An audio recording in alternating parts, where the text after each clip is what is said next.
afternoon, you're through to Ian. Hope you're doing well, are we? Fabulous. Now today I'm just going to talk to you about basic camera settings. So obviously if you're an advanced photographer, this is probably not the video for you. If you're just getting into it, this might actually help you get your foot on the ground to start going. Okay, so we're all here talking about ISO, shutter speed, and aperture or f-stop.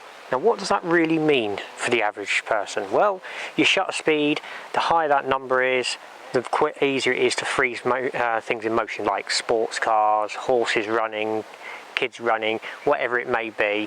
So the higher that number is, like 1,000 shutter speed, then you're going to capture things really well in motion, as well as like waterfalls and things like that. Okay, the lower that number in, obviously it means you've got more likely to capture some motion blur. Okay, so some cases you want to show a bit of blur, some cases you don't. Okay, now the one thing to take into consideration, the higher your shutter speed, the less light you're going to get in the camera as well.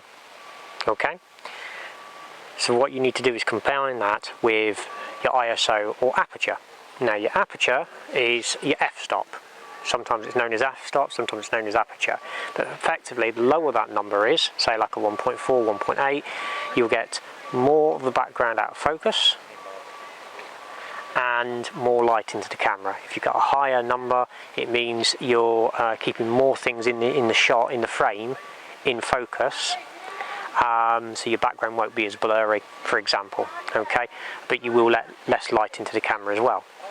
And then you've got your ISO. So the lower that number, the less light comes into it. The higher the number, the more light comes into it. But your images could be a bit more grainier depending on the lighting conditions you've got. So you've got to combine all of those together to work out the best combination of all of it to get the shot you want.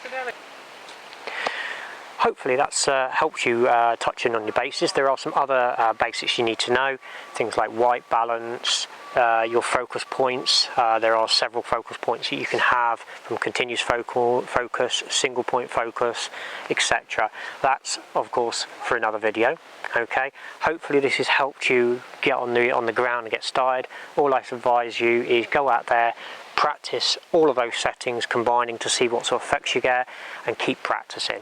If you do like this video, drop us a comment and a thumbs up, and please do subscribe for future videos. There are many more coming to this channel for yourself.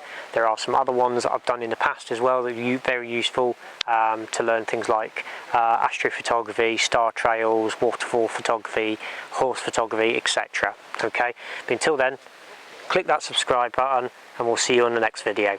Take care. Bye bye.